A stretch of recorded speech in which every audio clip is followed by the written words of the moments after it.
Oh, I love this spot.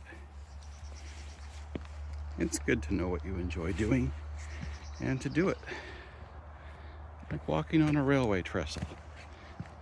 Hasn't been a train here for 23 years and things are looking rough up top. But I enjoy this.